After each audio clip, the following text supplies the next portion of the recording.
हाँ जी। Hello, good evening students. आई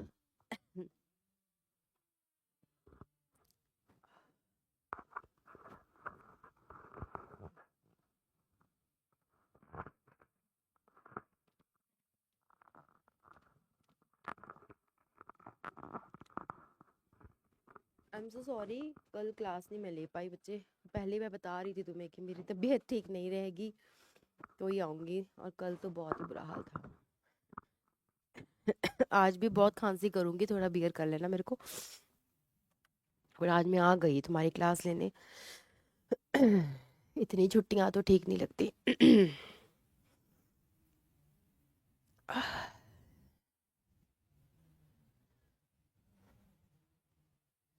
अ, इसकी तुम्हें नोट्स आ जाएंगे, मैंने भेज दिए हैं। और दूसरा, अ, इसका पीपीटी भी तुम्हें मिल जाएगी। पीपीटी का पीडीएफ मैंने उनको बोल दिया था, वो अटैच कर देंगे आपके इसके साथ। सारी पीपीटी एंड तक की मैंने बोल दी थी, जो भी नहीं भी हुआ वो भी आ जाएगा। ये हमने लास्ट क्लास में एचआर में इन केस कर दिए थे, Randhir Singh versus union of India, जहाँ पे टेम्परेरी और परमानेंट एम्प्लॉय के डिफरेंस के बारे में जो थी चर्चा की गई थी। और बोला गया था कि जब काम सेम हो तो चाहे कोई टेम्पररी हो चाहे कोई परमानेंट हो, उनकी बेसिक पे जो है सेम होनी चाहिए।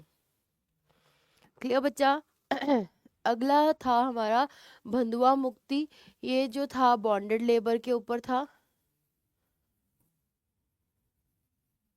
जिनको डेट्स पे करने के लिए जानबूझ के काम पे रखा हुआ था, उनसे बहुत ज़्यादा काम करवा रहे थे, एक्सप्लॉयटेशन हो रही थी। तो कोर्ट ने बोला कि उनकी भी राइट ऑफ लाइफ है, राइट टू लाइफ है, और इनको रिहेबिलिटेट कीजिए और इंश्योर करे कि ऐसी प्रैक्टिसेस दोबारा जो हो कंटिन्यू ना हो। क्लियर? अगला केस है people's union of democratic rights. ये एशियन गेम्स का केस है, जिसमें मिनिमम वेजेस की जो थी बात कर रखी थी। इनको बेसिक मिनिमम पे से भी बहुत कम पे मिल रही थी, जो अगेंस्ट द स्टैट्यूट यानी against the minimum wage act के अगेंस्ट थी। और कोर्ट ने बोला ऐसा आप नहीं कर सकते। आप इस तरीके से जब आप किसी को कम पे कर रहे हो, इट मीन्स आप उससे फोर्स्ड लेबर करवा रहे हो, जो आर्टिकल 23 में ऑलरेडी प्रोहिबिटेड है। एक बारी बताओ, मेरी आवाज़ आवाज़ आपको क्लियर है कि नहीं? तो माइक को और सेट करूँ मैं? हाँ, क्लियर। अगला केस था, देखो कहीं ना कहीं, अब देखो यहाँ पे क्लियर है, ठीक है? यहाँ पे आर्टिकल 23 के रिलेशन में बात कर रखी है। क्लियर? ये बात याद रखना, आप कई बार आर्टिकल 23 के साथ आ जाएगा तो आप ये केस भी मतलब हुआ मैच द फॉलोइंग में, तो आपने ये केस को टिक कर देना है। अगला है एमसी मेहता। अगेन इस पे जो था फायर वर्क्स में जो बच्चे काम कर रहे थे उसके इशू की बात कर रखी थी। और उन्होंने बोला कि उनको पढ़ने की बजाय ऐसे जो डेंजरस इंडस्ट्रीज हैं वहाँ पे काम करवा रहे हैं। तो इस केस में कोर्ट ने बोला कि इनको कंपलसरी एजुकेशन देनी चाहिए और इन बच्चों को रिहैबिलिटेट कीजिए, फैक्ट्री से स्कूलों में भेजिए और इनकी फैमिलीज को भी। और स्टेट को बोला कि आप इनके लिए वेलफेयर फंड्स जनरेट कीजिए, जो बच्चे अफेक्ट हुए हैं ऐसे फैक्ट्रीज में काम करके। क्लियर? ये 4 इंपॉर्टेंट केसेस हैं आपके। आई होप अभी आपको इसका क्रक्स समझ लग गया होगा। अब हम नेक्स्ट चलते हैं interplay, like what is the connection. So कहते हैं इंडियन कॉन्स्टिट्यूशन। पहले एक बार ये बताओ, आपको पीपीटी का पीडीएफ मिला हाँ या ना?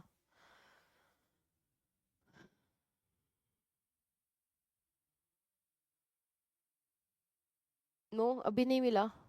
मिल जाएगा, भेज उनको बोल दिया है। ये सेम पीपीटी का मिल जाएगा और सेम नोट्स भी मिल जाएंगे।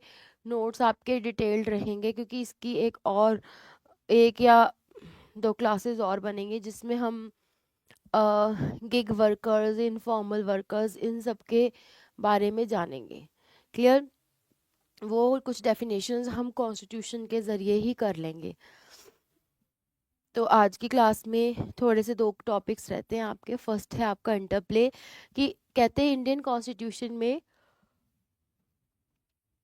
पार्ट 3 और पार्ट 4 फंडामेंटल राइट्स और डायरेक्टिव प्रिंसिपल्स का आपस में बहुत बढ़िया जो है कह सकते हो रिलेशनशिप है, हारमोनियस रिलेशनशिप है।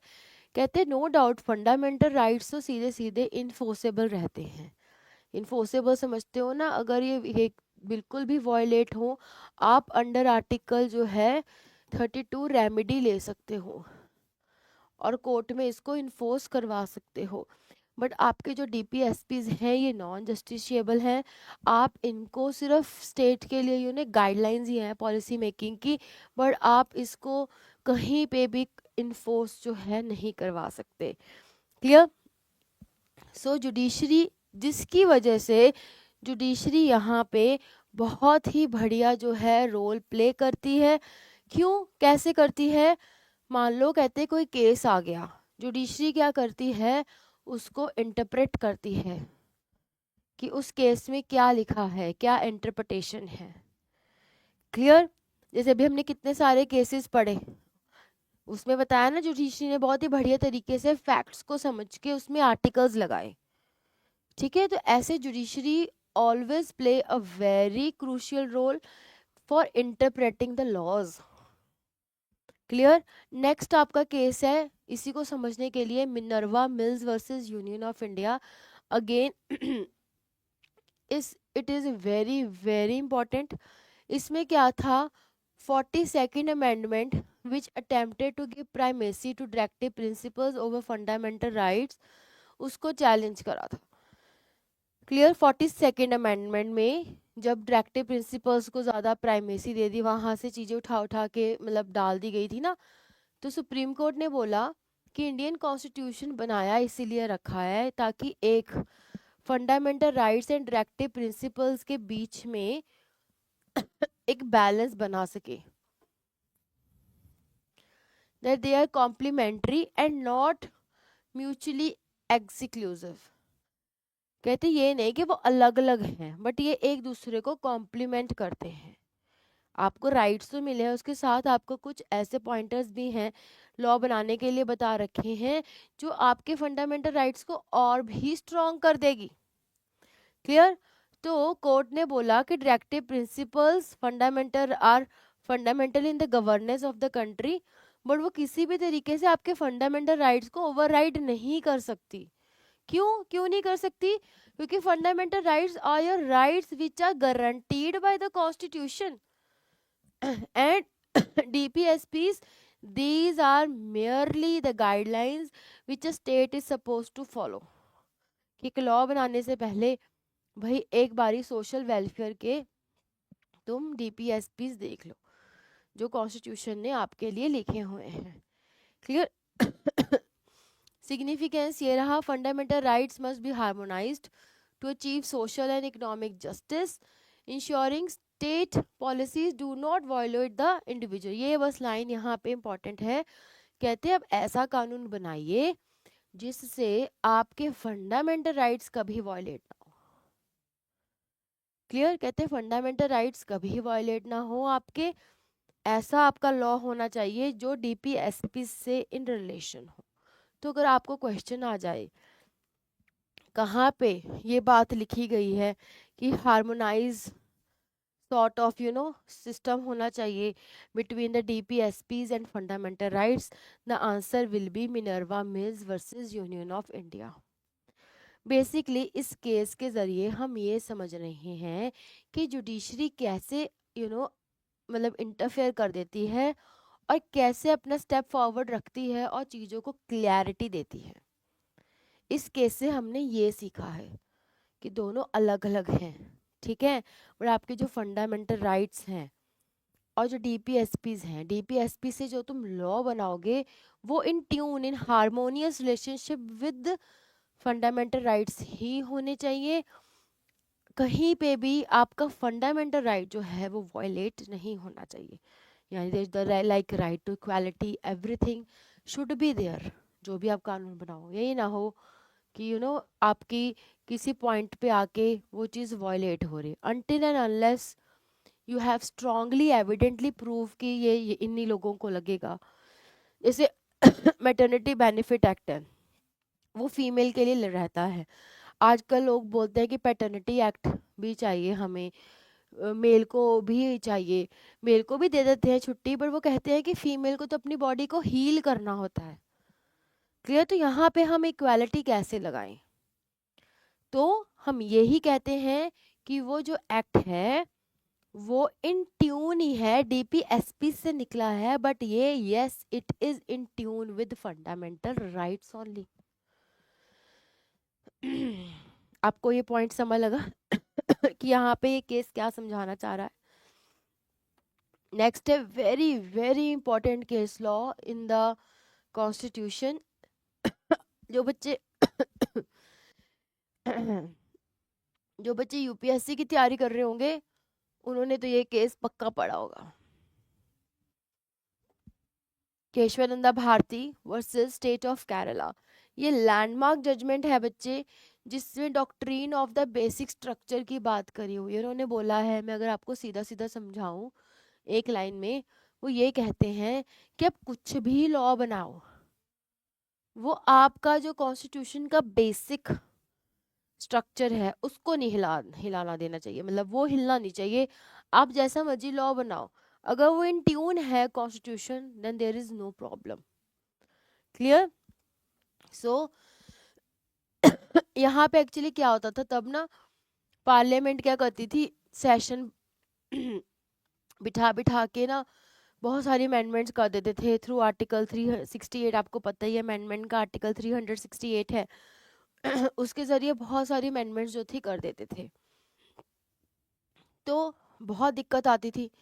तो फिर ये केस चैलेंज हुआ, उन्होंने बोला कि ठीक है भाई तुम अमेंडमेंट्स करो, बट एटलीस्ट तुम बेसिक स्ट्रक्चर तो ना हिलाओ। बेसिक स्ट्रक्चर यानी कि जो तुम्हें फंडामेंटल राइट्स हैं, डीपीएसपीज हैं, एटलीस्ट तुम जो भी लॉ बनाओ, अमेंडमेंट्स करो, it should be in tune with that जो तुम्हारा कॉन्स्टिट्यूशन तुम्हें कहता है।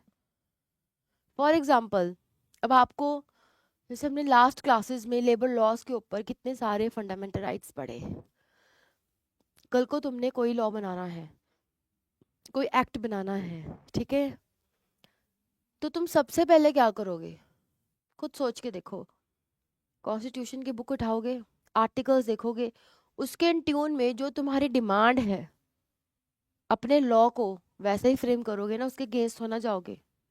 यस और नो? वहां पे जैसे for example, just hypothetical example, unions की बात है, फोर्स्ड लेबर को मना करा है, चाइल्ड लेबर को मना करा है, इक्वालिटी की बात है, अपॉर्चुनिटी की बात है, राइट टू लाइफ की बात है, ये सब चीजों को तुम ध्यान में रख के ही एक कोई कानून लेबर लॉ का बनाओगे, हाँ या ना बच्चों? बताओ मेरे को ये बात। तभी तुम ये केस समझ पाओगे।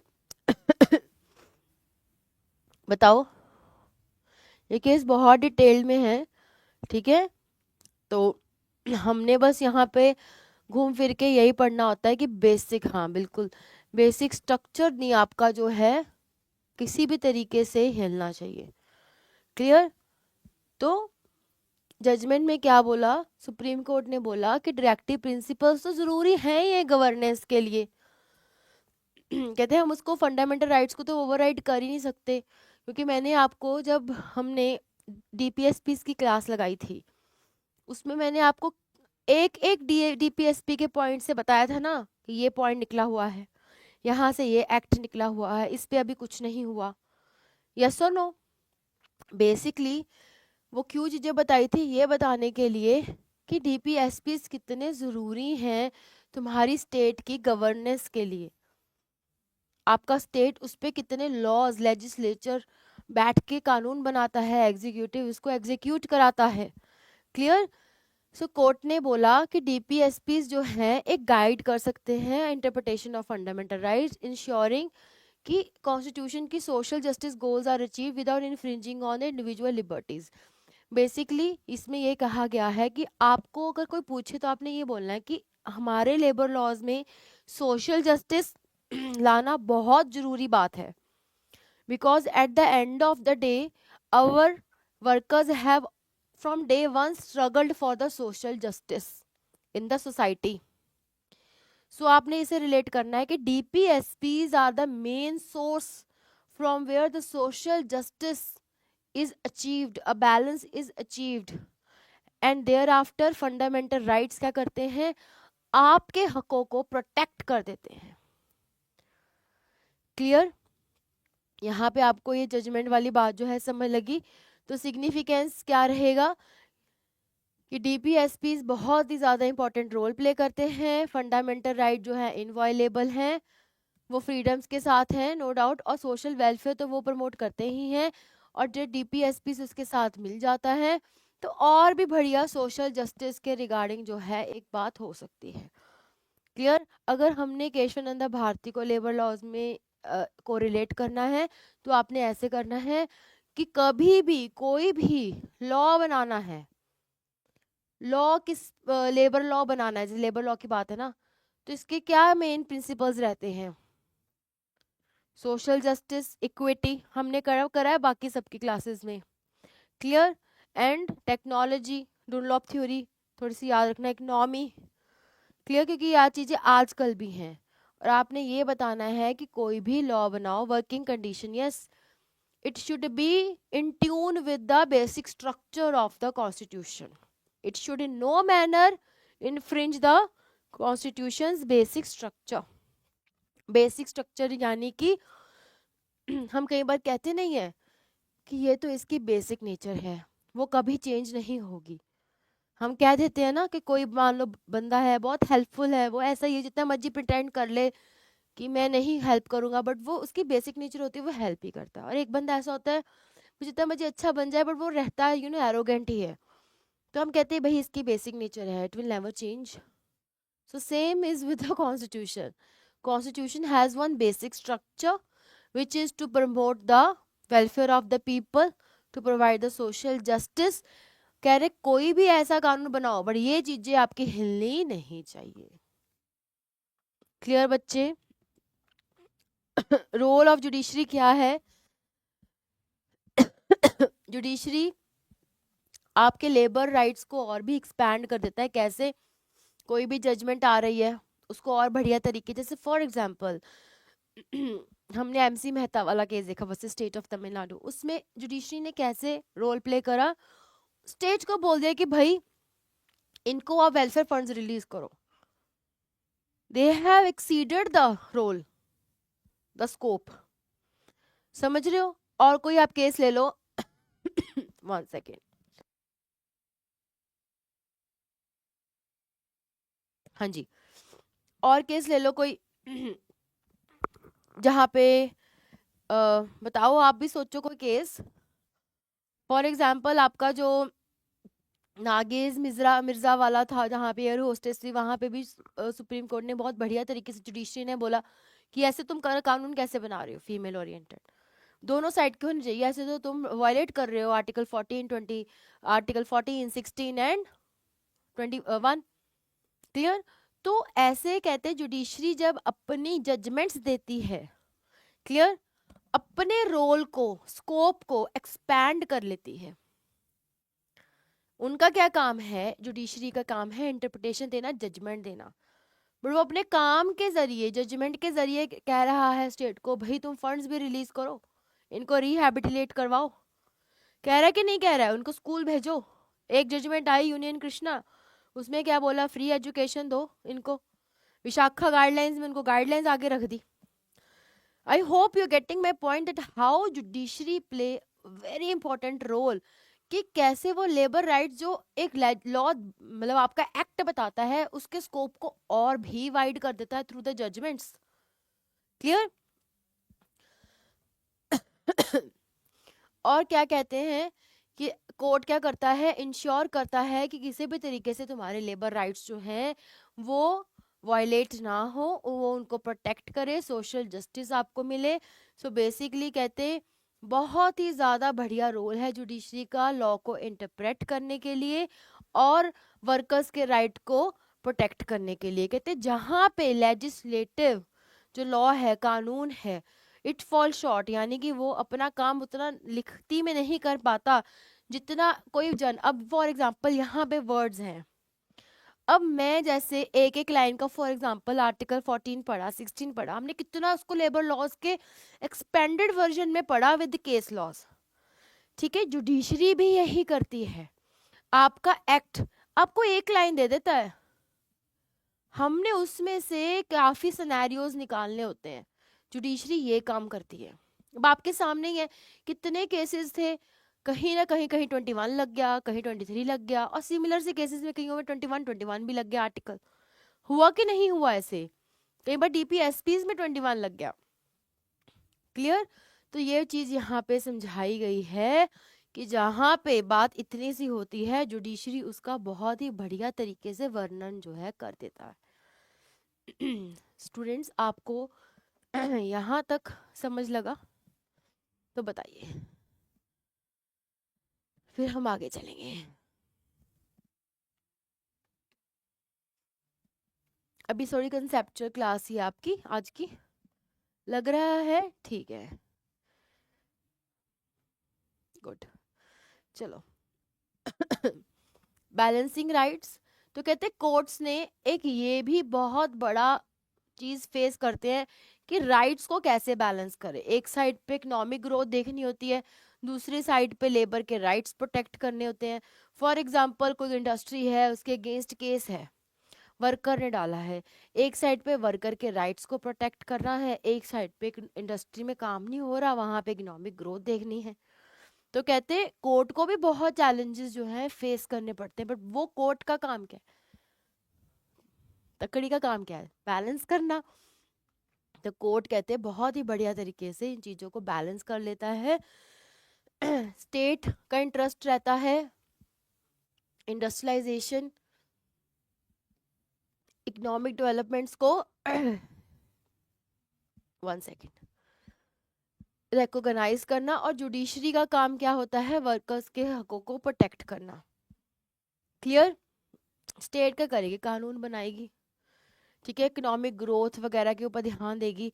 और कोर्ट क्या करेगी, कहीं पे भी वर्कर्स के हक खराब हुए, वो उन्होंने केस डाला, वो वहीं के वहीं उनके लिए जो है स्टैंड ले लेगी, है ना। सो कहते ये कोर्ट क्या करती है, ये चीज इंश्योर कर देती है कि भाई इकोनॉमिक ग्रोथ के नाम पे तुम्हें सोशल जस्टिस, ये नहीं कि तुम्हें इकोनॉमिक ग्रोथ ही देखना, कहते हम बैलेंस देखेंगे, हम सोशल जस्टिस लेके आएंगे सोसाइटी में, जो पहले के टाइम में नहीं होता था। ठीक है, तो कोर्ट ने इस चीज का जो है दावा रखा है, balancing act is evident in the cases जहां पे court enforced minimum wage laws, working conditions को रेगुलेट करवाया, वल्नरेबल वर्कर्स के हकों को प्रोटेक्ट किया, like Vishakha case, while considering the broader economic and no doubt the companies whosoever, कितने भी case, Minerva mill case you can see, कहते हैं इंडस्ट्री जितनी मर्जी बढ़ी हो, इकोनॉमिक ग्रोथ जो भी हो, वो उस चीज से नहीं डरेगी कभी भी कोर्ट। जहां पे वर्कर के हक खराब हुए, वहां पे जुडिशरी अपना रोल प्ले जरूर करेगी और अपने रोल से पीछे नहीं हटेगी। करंट ट्रेंड्स थोड़े से इंपॉर्टेंट है, एक बार देख लेना, क्योंकि करंट ट्रेंड्स पे एमसीक्यू भी बन सकता है और इंटरव्यू पे भी क्वेश्चन आ सकता है। क्लियर?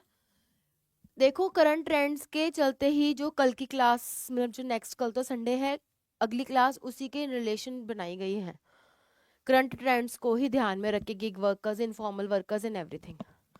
क्लियर? एक सेकंड, पहले मैं शॉल उतार रही थी। हाँ जी,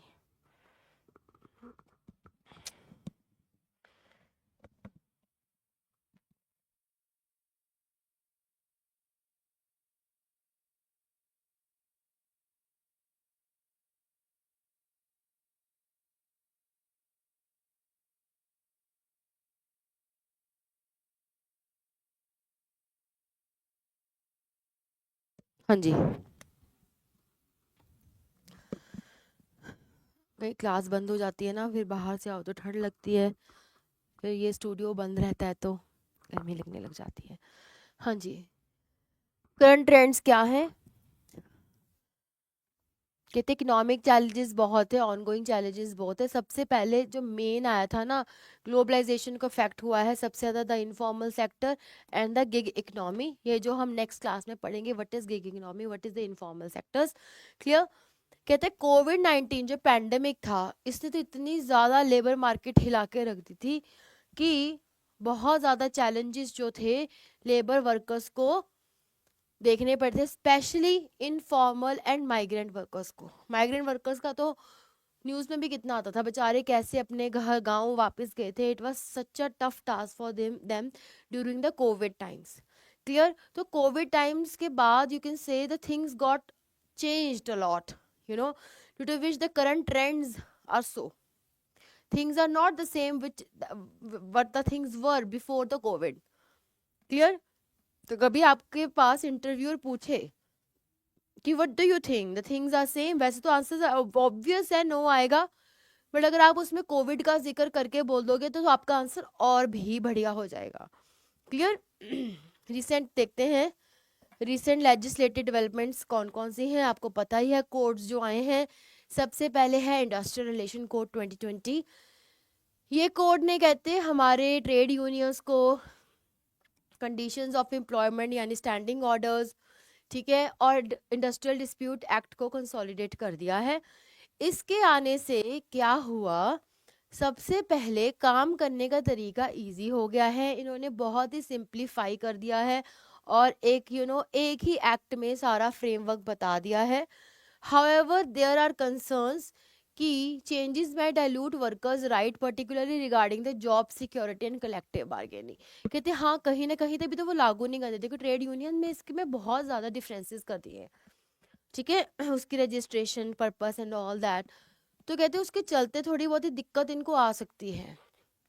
दूसरी दिक्कत होगी जॉब सिक्योरिटी की, तीसरी है इनकी कलेक्टिव बार्गेनिंग के स्टेप्स की। क्लियर। तो कहते हैं यहाँ पे इनको थोड़ा सा हो सकता है, गवर्नमेंट ने नो डाउट बहुत ही काम को इजी करने का तरीका जो है यहाँ पे सोचा है।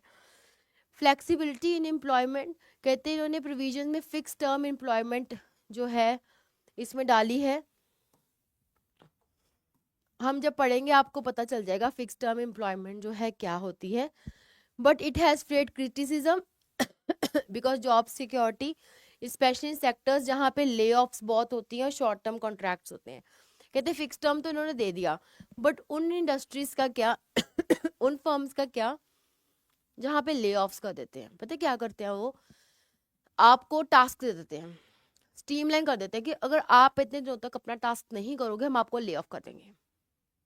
ठीक है, ले ऑफ वगैरह का कंसेप्ट हम इंडस्ट्रियल, नेक्स्ट आपका इंडस्ट्रियल रिलेशंस ही है, उसमें आप समझ जाओगे। क्लियर। या क्या करते हैं, शॉर्ट टर्म कॉन्ट्रैक्ट्स रख लेते हैं 1-2 साल के। गवर्नमेंट भी आजकल यही करती है ना, कॉन्ट्रैक्चुअल जॉब ज़्यादा देती है परमानेंट कम देती है। नेक्स्ट है आपका रिसेंट ट्रेंड्स में आएगा, देखो इसको हम क्यों कॉन्स्टिट्यूशन में पढ़ रहे हैं। आपके दिमाग में आया नहीं है क्वेश्चन कि मैम आप इसको हमें कॉन्स्टिट्यूशन में क्यों पढ़ा रही हो, आया किसी के दिमाग में क्वेश्चन ये बताओ। नहीं आया तो मैं पूछ रही हूँ तुमसे, नहीं आया मेरे तो बताओ फिर क्यों पढ़ रहे हैं हम इसको इसके साथ। एक सेकेंड,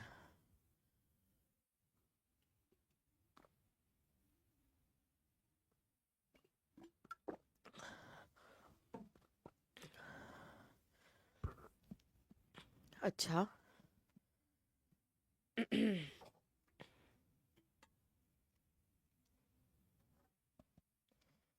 यस, देखो कॉन्स्टिट्यूशन हमें बताता है कि हमें सोशल वेलफेयर के लिए कैसे लॉ बनाने हैं, कैसे किन किन चीज़ों पे कानून बनाने हैं।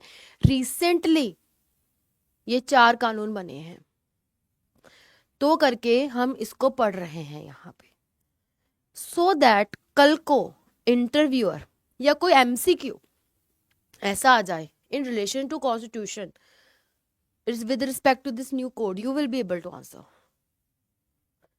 क्लियर। सो नेक्स्ट है social security. Social security code ने आपके 9 लॉज को मर्ज करा है जी, including EPF, employment, employ state insurance, maternity benefit, gratuity act, ये सारे करेंगे हम बारी बारी। क्लियर। तो कहते इससे क्या हुआ, इन्होंने इसमें जो मेन चीज आपको पढ़नी है, आपने कहना है कि कॉन्स्टिट्यूशन में बहुत ही बढ़िया तरीके से बताया गया था एक ब्रॉड लाइन से वर्कर्स के बारे में, बट हमारे न्यू न्यू लॉज ने गिग वर्कर्स, प्लेटफॉर्म वर्कर्स को भी इंक्लूड करके हमारे सोशल जस्टिस की तरफ या लेबर वेलफेयर की तरफ बहुत बढ़िया कदम उठाया है। क्लियर बच्चे? तो अभी ये गिग वर्कर्स, प्लेटफॉर्म वर्कर्स क्या होते हैं, इसको हम अगेन डिटेल में बिल्कुल इसकी नेक्स्ट क्लास में करेंगे। अगर आज ही ये टॉपिक खत्म हो गया तो तभी के तभी स्टार्ट कर दूंगी। मैं पीपीटी यहाँ भी लेके आई हूँ। Clear? This code seeks to broaden the reach of social security at the larger portion of the workforce. यानी कि सोशल सिक्योरिटी आर्टिकल 39 जो बात करता है, अब ये एट लार्ज पे जो है इस कोड ने large portion of the workers पे लगा दी है by including the gig and the platform workers. Gig and platform workers are those workers who work online. बस इतना भी के लिए याद रख लो. Clear? Through the online platform. Platform वाले तो सिर्फ और सिर्फ ऑनलाइन होते हैं. इसमें दोनों तरीके के आ जाते हैं. हाँ जी. This is significant move towards inclusivity, recognizing the changing nature of work in the digital age. इनको क्योंकि ना यहाँ पे इन्होंने बोला कि भाई बहुत ज़्यादा हंगामा हुआ था न्यू कोड्स में.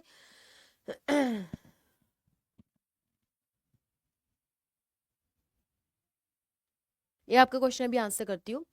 एक्चुअली क्या हुआ था, गिग वर्कर्स वगैरह को कोई सोशल सिक्योरिटी स्कीम्स नहीं मिलती थी, तो उन्होंने इस बात का पॉइंट उठाया था. तो न्यू कोड क्या कहता है कि भाई चाहे वो भी तो कहते काम करते, सो व्हाट अगर वो ऑनलाइन माध्यम के जरिए काम करते हैं, काम तो कर रहे हैं ना. ठीक है, कहते हैं इनफॉर्मल वर्कर्स हैं बट काम तो कर रहे हैं ना, चाहे ऑर्गेनाइज्ड नहीं है, पर हम उनको भी पेंशन स्कीम, मैटरनिटी बेनिफिट, ये सब चीजें उन पे भी लगेगी.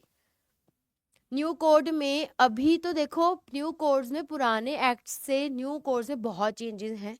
उसकी आपके कंपैरिजन की क्लास रहेगी कि क्या क्या चेंजेस आए हैं. पहले हम ओल्ड एक्ट को पढ़ेंगे, फिर न्यू एक्ट में उसके चेंजेस देखेंगे कि कौन सा सेक्शन चेंज हुआ, कैसे हुआ. क्लियर? जिससे तुम्हें आइडिया लग जाएगा कि अभी जो न्यू कोड जो आपके अभी लागू नहीं हुए हैं, बट उसमें आपकी इंडियन गवर्नमेंट क्या क्या चेंजेस लेके आई है, पुराने कानून में से क्या क्या हटाया है, क्या क्या नया ऐड ऑन कर दिया है. फॉर एग्जाम्पल, जिस छोटा सा एग्जाम्पल देती हूँ. पुराने बोला था कि जब आपकी किसी फैक्ट्री में 1000 से ज्यादा वर्कर्स हों, क्लियर, तो आपको कहते हैं एक सिक्योरिटी ऑफिसर बिठाना है. अब न्यू एक्ट कहता है कि जहां पे 500 से ज्यादा हो वहां ही बिठा दो. हमने 1000 की वेट नहीं करनी. We need a security officer for the security of the people जो फैक्ट्रीज में काम करते हैं. प्रॉपर ड्रेस डाली है, नहीं डाली है, and all those thing. Idea लग गया कैसी कैसी चीजें हमने देखने के मिलेंगी. उसके बाद इम्प्लीमेंटेशन में क्या हुआ, एम्प्लॉयर्स को इनफॉर्मल सेक्टर्स, ये वो सारे इश्यूज इनके एड्रेस हुए हैं. माइग्रेंट वर्कर्स के ऊपर भी बहुत बढ़िया से न्यू कोड्स में बताया गया है, और एडमिनिस्ट्रेटिव मैकेनिज्म्स भी इसमें काफ़ी चेंज हुए हैं. और आप ये कह लीजिए कि जो न्यू कोड है, ऑफ कोर्स ही बात है, अब न्यू न्यू है, तो जो पुरानी चीज़ों में गलतियां थी वो कोशिश तो यही करेंगे ना कि न्यू में वो चीज़ें ना हो, आज के टाइम के अकॉर्डिंग हो. इनफॉर्मल वर्कर्स हो, माइग्रेंट वर्कर्स का जिक्र हो, वर्कर की डेफिनेशन को बहुत वास्ट कर दिया है, कॉन्ट्रैक्ट वर्कर्स को वास्ट कर दिया है, एम्प्लॉयमेंट को वास्ट कर दिया है. जो आज के सिनेरियो में चीज़ें हो रही हैं देखो, पर यहाँ पे अभी भी 2020 की बात है ये. अब तो और 4 साल आगे आ गए हैं, है ना. बट सीन अभी भी उतना ही है, ज़्यादा से ज़्यादा कुछ नहीं ऐड हुआ है, तो एआई हुआ है ना. तो नेक्स्ट है आपका occupational safety, health and working conditions का. इसमें वर्किंग कंडीशंस के ऊपर जो है बात करी हुई है इन्होंने. आपका फैक्ट्रीज, माइंस, प्लांटेशंस एक्ट वगैरह को जो है चेंज करा है. इसमें कहते हैं इन्होंने अब और भी वर्कर सेफ्टी के ऊपर जो है बात करी हुई है, स्पेशली उन वर्कर्स की जो हजार्डुअस इंडस्ट्रीज में काम करते हैं. क्लियर? तो उन्होंने बोला है इनकी मैंडेटरी चेकअप्स होंगे, सेफ्टी कमेटीज बिठाई जाएंगी लार्ज एस्टैब्लिशमेंट्स में, ताकि बेटर वर्किंग कंडीशंस के ऊपर जो है काम हो सके और एक्सीडेंट्स फैक्ट्रीज में कम हो। ठीक है, तो यहाँ पे इस कोड में अगर आप देखो तो सेफ्टी का सिनेरियो जो अगेन आपका एक डीपीएसपी है उस पे काम हुआ है। क्लियर? क्रिटिसिज्म इसमें ये हुआ है कोड ने कहते हैं इंस्पेक्शन वगैरह काफी कम कर दी है और वीकन द इन्फोर्समेंट, जिसकी वजह से वर्कर की सेफ्टी कहते हैं कहीं ना कहीं जो है कॉम्प्रोमाइज हो सकती है। क्रिटिक्स कहते थे कि ज़्यादा एम्फेसिस जो है इनका सेल्फ सर्टिफिकेशन पे है एम्प्लॉयज़ का, जिस पे आप अकाउंटेबिलिटी नहीं कर सकते। इनके लिए हमें कहते हैं इंस्पेक्टर्स चाहिए जो बहुत कम करें। इन्होंने इसमें सेल्फ अटेस्टेशन का डाल दिया कि आप सेल्फ ही वर्कर्स बता देगा कि हम सही कर रहे हैं कि नहीं। बेसिकली ये चीज़ गवर्नमेंट ने ना मैन पावर को कम करने के लिए कहा था, क्योंकि वर्करों को लगता था कि हम इनके लिए कानून बना रहे हैं, शायद ये खुद ब खुद ही सच बता देंगे। We can account on them, we can rely on them कि एटलीस्ट वो सच बताएंगे कि भाई हमारा कोई सेल्फ सर्टिफिकेशन करके। बट क्रिटिक्स कहते हैं कि नहीं, ऐसे उन पे हम अकाउंटेबिलिटी हम रिलाई ही नहीं कर सकते। We need a check on them also. Why because you know at the end of the day ये क्लास ऐसी आ जाती है कि easy peasy, they don't want to indulge in the documentation and all that. उनको लगता है कि भाई क्यों, इजी कर लो जो करना है ना। उनको ये भी लगता होगा कि जो मालिक कहता है वो ठीक है भाई, हमें उसकी गुड बुक्स में रहना है। तो शायद ये टाइम भी बदलेगा, या दे नीड मनी ऑल्सो।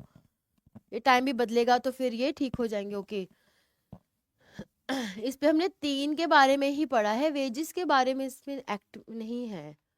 होनी चाहिए थी स्लाइड। अभी टाइम कितना है, बहुत टाइम पड़ा है। मैं नेक्स्ट स्लाइड लगा ही देती हूँ आपकी। अब मुझे यहाँ से बाहर, हाँ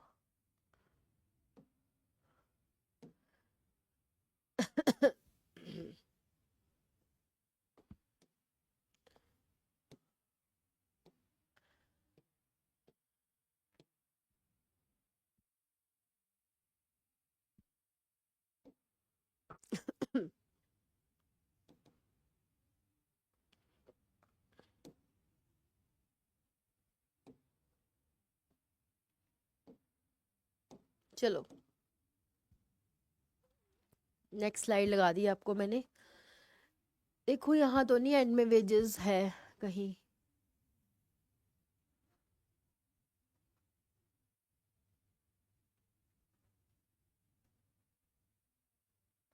वेजेस वाली स्लाइड ही पता नहीं कहाँ चली गई, होनी तो चाहिए। एनी हाउ कोई बात नहीं। ये पढ़ने से पहले चैलेंजेस इन लेबर राइट्स, आपको पहले मुझे ये बताओ, आपको जो हमने लास्ट स्लाइड्स में पढ़ा आपको समझ लगा हाँ या ना? देखो नोट्स में है कि नहीं है, वहां से पता चल जाएगा। छूट कैसे गई, बताओ बच्चे, हरी आप। इतनी देर में चेक कर रही हूँ वेजेस वाली स्लाइड है कि नहीं है।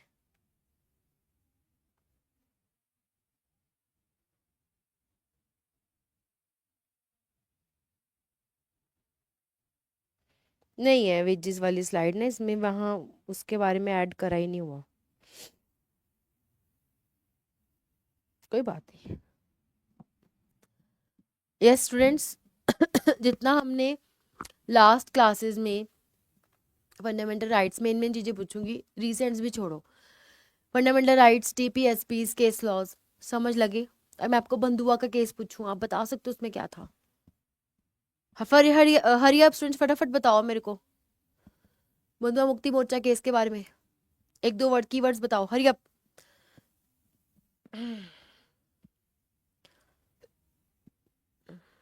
ठीक है, हाँ ठीक है, सही है।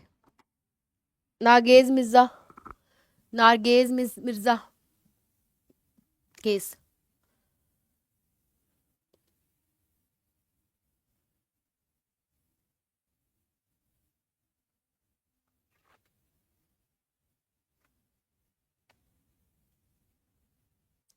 Air hostess case. ओके आता है तुम्हें, पढ़ ली, मतलब रिवाइज हो रहा है साथ साथ, ठीक है गुड। चलो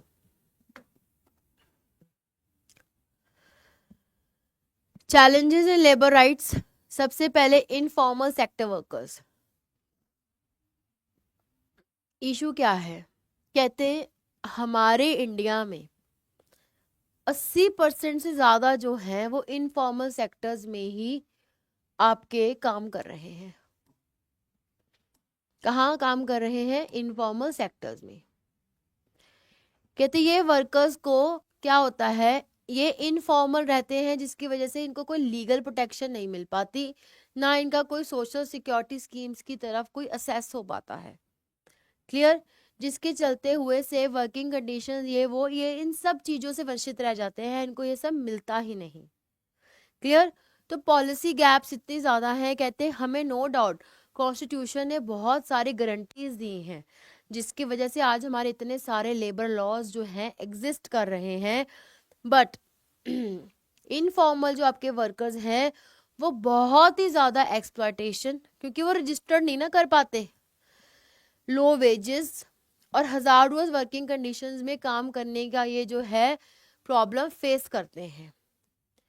चैलेंज कहाँ लाई होता है कि वो लीगल प्रोटेक्शन नहीं ले पाते, ना ही उनको कोई सोशल स्कीम बेनिफिट्स मिलते हैं। ठीक है, जिसके चलते हुए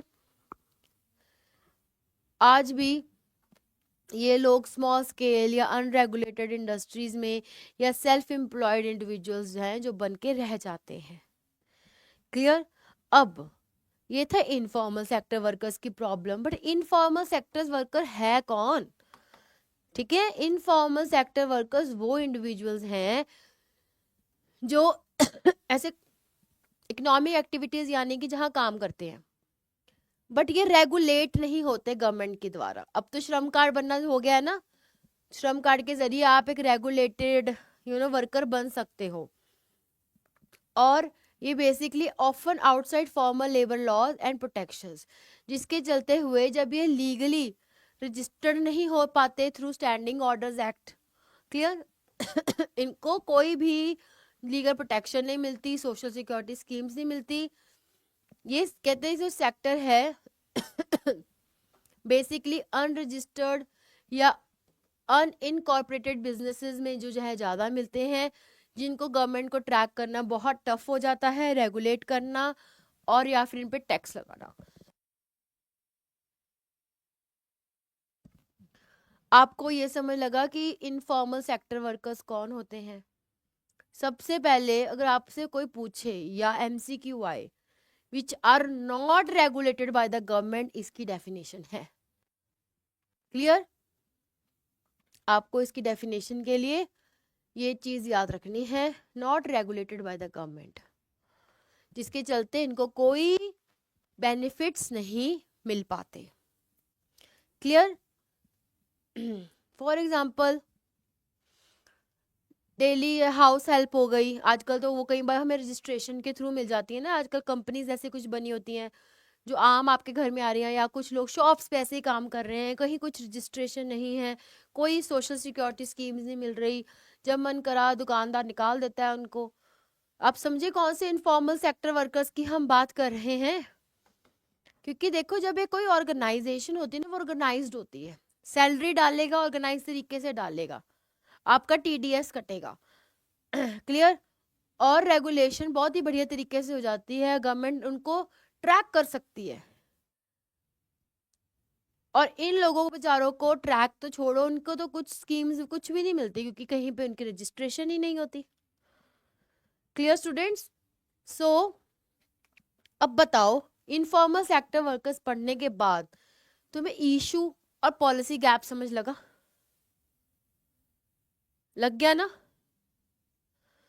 बहुत इंपॉर्टेंट है आज ये वाला जो नेक्स्ट टॉपिक मैंने अभी स्टार्ट कर दिया है, क्योंकि ये टॉपिक आपका एंड तक चलेगा, न्यू कोर्स तक, वहां पे यही सब वर्ड्स होंगे, तब मैं रिपीट नहीं करवाऊंगी, मैं जस्ट आपको बताऊंगी, तब मुझसे मत पूछना मैम ये क्या होता है, तुम्हें पता होना चाहिए बच्चे, क्योंकि जब हम बात समझेंगे तो आपके लिए भी क्लैरिटी रहेगी कि भाई मेरे को पता है what are informal workers, I know what are platform workers, I know what are gig workers. Clear? की कैरेक्टरिस्टिक्स एक बार ही देखते हैं इनके क्या है। सबसे पहले जॉब की कोई सिक्योरिटी नहीं, सही बात है, ना कोई सोशल बेनिफिट्स, बहुत कम वेजेस पे रख लेते हैं, मिनिमम वेज एक्ट नहीं लगता क्योंकि रजिस्टर्ड ही नहीं है। अनरेगुलेटेड वर्किंग कंडीशन है, कौन रेगुलेट करेगा? कौन सा इंस्पेक्टर आके देखेगा? भाई कोई नहीं देखेगा आके, ठीक है। Self employment and small enterprises, तो या स्मॉल और फैमिली रन एंटरप्राइजेस में जो ये सब काम करते होते हैं, कैश बेस्ड पेमेंट्स होती हैं, ऑनलाइन पेमेंट्स ही नहीं होती, जिसका कोई हिसाब नहीं रख पाते, कोई डॉक्यूमेंटेशन ही नहीं होती। क्लियर? ये कीवर्ड्स हैं, फटाफट से एक बारी देख लो, बाकी आपको इसकी भी नोट्स आई जाएंगे, एक बारी पर देख लो। कई बारी ना ऐसे आ जाता है, which of the following statements are true about informal workers, या which of the following statements are false about the informal workers, तुम्हें पता होना चाहिए। Clear students? समझ गए कैसा क्वेश्चन बनता है इसमें से? इसमें से सीधा सीधा मल्टीपल चॉइस क्वेश्चन बन जाएगा, या ट्रू फॉल्स स्टेटमेंट वाला बन जाएगा। रीजन असर्शन भी आ सकता है, थोड़ा घुमा के आएगा पर आ जाएगा। और कॉन्स्टिट्यूशन ऐसा आपका टॉपिक है, इसमें से 100% क्वेश्चन आता है पेपर में। क्लियर? आगे चले, एग्जाम्पल्स देख लीजिए एक बारी। स्ट्रीट वेंडर्स, अभी वैसे मैंने बता ही दिए हैं तुम्हें काफी। Domestic workers, agriculture labourers, construction workers, small scale traders. कहते हैं नो डाउट ये इनकम अपॉर्चुनिटीज बहुत लोगों के लिए बन जाती है, उनको कोई ज्यादा हाथ पैर मारने की जरूरत नहीं पड़ती, कोई रिक्रूटमेंट टेस्ट देने की जरूरत नहीं पड़ती, तभी तो लोग सोचते हैं कि भाई पैसा मिल रहा है, ठीक है ना। But at the same time, क्योंकि हम एक डेवलपिंग कंट्री में रह रहे हैं, बट एट सेम टाइम उतने ही एक्सपोज रहते हैं एक्सप्लॉयटेशन को, और लीगल प्रोटेक्शन तो खैर उनको मिलती ही नहीं है। क्लियर? जॉब पॉसिबल, जॉब मिलनी तो बहुत इजी रहती है, बट बाकी चीजों में प्रॉब्लम रहती है। आगे चलें। आई होप इनफॉर्मल तो आपने पी लिया होगा, अच्छे से समझ लग गया होगा, कोई दिक्कत नहीं होगी आज के बाद आपको। पहले भारी लगता होगा वर्ड आपको, है ना? हाँ जी, अब आ गया गिग पे। ये भी इतने मजे से समझ आएगा ना, कभी दिक्कत नहीं होगी। जैसे अभी मुझे पता आपको इनफॉर्मल वर्कर्स में इंटरव्यू छोड़ो, एमसीक्यू कुछ भी आ जाए, कहीं तुम दिक्कत नहीं करोगे, आसानी से कंसेप्ट समझ लग गया है। हाँ जी, अब इसमें पहले इशू देखते हैं क्या है। कहते हैं रैपिड ग्रोथ जो इतनी हो रही है गिग इकोनॉमी की, इन्होंने इतनी क्लास ऑफ वर्कर्स हमारे आगे रख दिए हैं, ठीक है। Often referred as independent contractors, ये लाइन बच्चे इसको मार्क कर लीजिए। गिग इकोनॉमी से जो इंडिपेंडेंट वर्कर्स को हम कई बार कॉन्ट्रैक्टर्स, इंडिपेंडेंट कॉन्ट्रैक्टर्स बोल देते हैं। आपको आ सकता है which of the following worker is known as the independent contractor, you should know gig worker. Clear? who are typically excluded from the traditional labor rights and protections। legal ambiguity यहाँ पे क्या आती है? classification of gig workers as independent contractors rather than employees limits their access to social security benefits। basically जो आपका new code आया ना, उन्होंने वहां पे आपके गिग वर्कर्स को इंडिपेंडेंट कॉन्ट्रैक्टर्स की डेफिनेशन के नीचे डाल दिया है। क्लियर? अब वो बेचारे इंडिपेंडेंट कॉन्ट्रैक्टर्स की डेफिनेशन में आ गए, ना एम्प्लॉयर में की आ रहे हैं ना एम्प्लॉय की आ रहे हैं, जिसके चलते वो इतने सोशल सिक्योरिटी स्कीम्स को असेस ही नहीं कर पाते। ये इनके साथ लीगल धोखा हुआ है एक। Clear? This has led to debates and the responsibilities of the platform companies. उनके ऊपर आ गया है जो ये ऑनलाइन प्लेटफॉर्म कंपनी चलाती हैं, लाइक ऊबर, अमेजोन, ये वो सब, ठीक है, कि उनके ऊपर आ गया कि भाई हम इनको प्रोटेक्ट कैसे करें, इनको तो इन्होंने इंडिपेंडेंट कॉन्ट्रैक्टर की जो डेफिनेशन है में डाल दिया है, और मिलती है सोशल सिक्योरिटी बेनिफिट्स मिलते हैं बट बहुत लिमिटेड। क्लियर? आपको यहाँ पे सीधा सीधा एमसीक्यू आ सकता है, gig workers as independent contractors, mark कर लो, निकल के आएगा। वन वर्ड सीधा सीधा आ जाएगा एमसीक्यू, क्योंकि कोई भी इसको आंसर नहीं कर पाएगा, जिन्होंने पढ़ा है उनको ही आता होगा। हाँ, प्लेटफॉर्म वर्कर्स, सबसे पहले थोड़ा platform workers are individuals who provide services, ध्यान रखना, थ्रू डिजिटल प्लेटफॉर्म्स और एप्स जो इंटरमीडिएरी एक्ट करती हैं between the worker and the consumer, वो वर्कर्स जो डिजिटल एप्स पे काम करते हैं या डिजिटल प्लेटफॉर्म पे या एप्स पे, जो इंटरमीडिएरी वर्क करती है between the workers and the consumer, उसे हम बोलते हैं प्लेटफॉर्म वर्कर्स।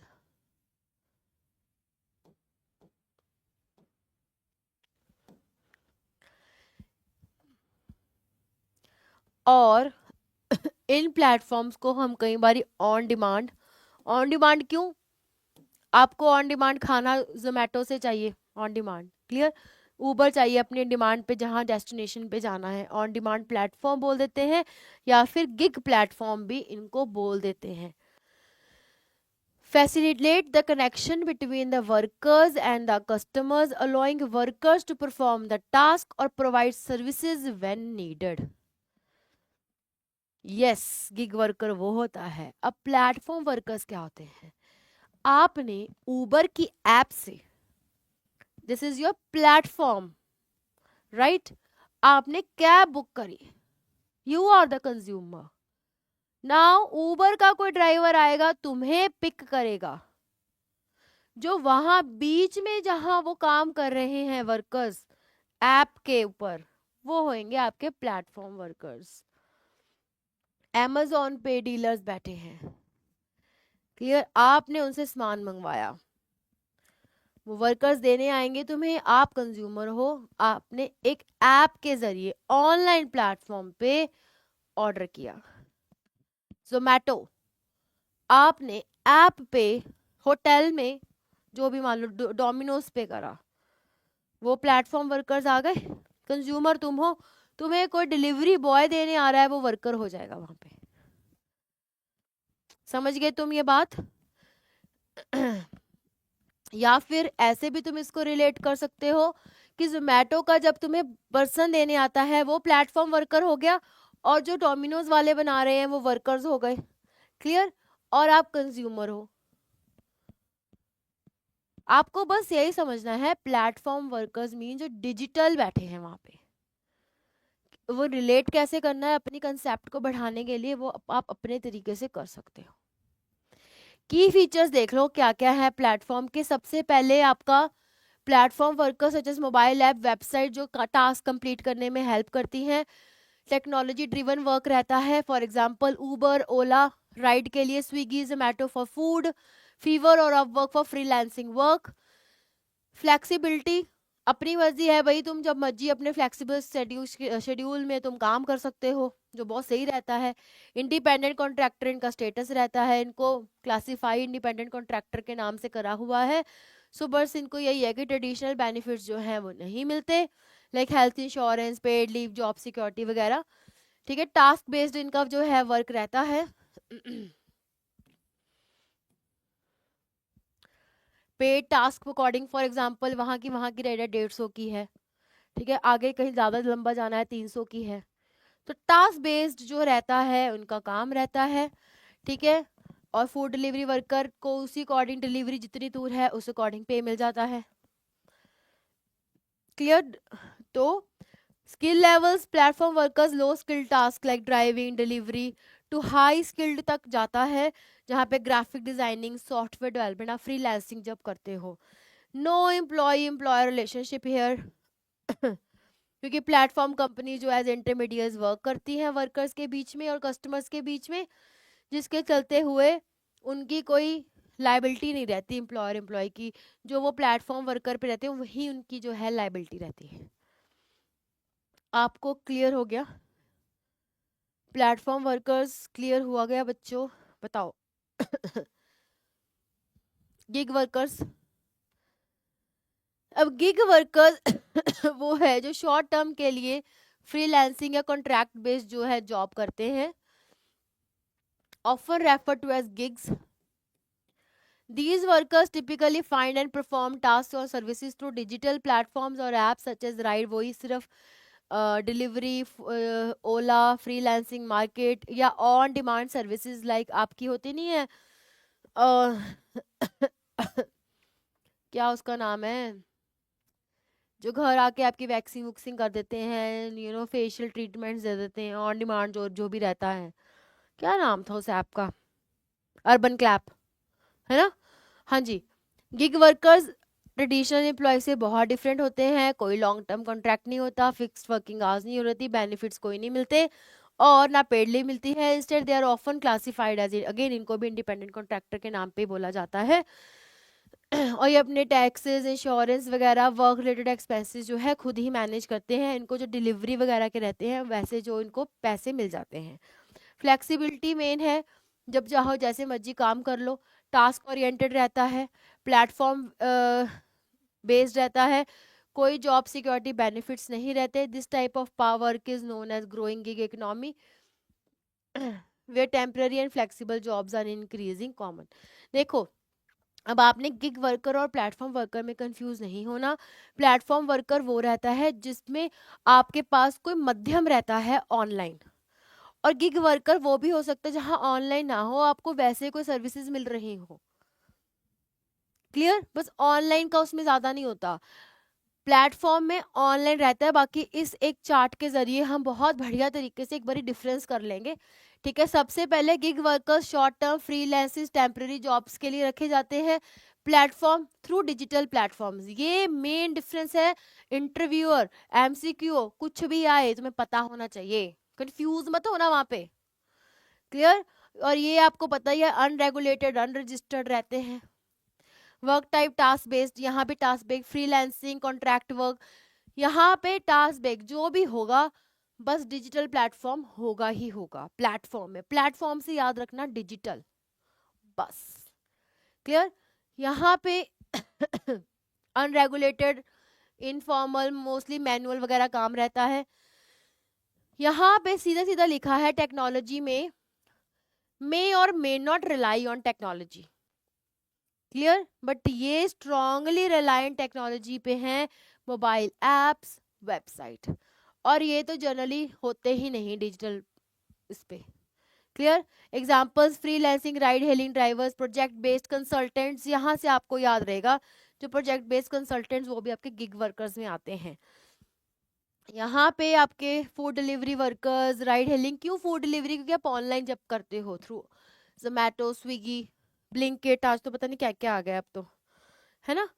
अब ये यहाँ पे आपके कौन आएंगे जी, स्ट्रीट वेंडर्स, मोमोज वाले भैया, आपके गोलगप्पे वाले भैया, है ना, डोमेस्टिक वर्कर्स, कंस्ट्रक्शन लेबर्स, ये सब। उसके बाद एम्प्लॉयर, इंडिपेंडेंट कंट्रैक्टर्स के यूजुअली कोई एम्प्लॉय वगैरह नहीं रहते, यहाँ पे भी इनके होते हैं तो वो कनेक्टेड रहते हैं थ्रू अ प्लेटफॉर्म, ये बात याद रखना। ये सेल्फ एम्प्लॉयड रहते हैं मोस्टली, या किसी अनरजिस्टर्ड स्मॉल बिजनेसेस में काम करते हैं। ये बताओ, अब समझ लग गया होगा अब तो तभी। अच्छा, नेक्स्ट अभी और भी है एक स्लाइड, कर लेते हैं, टाइम तो हो गया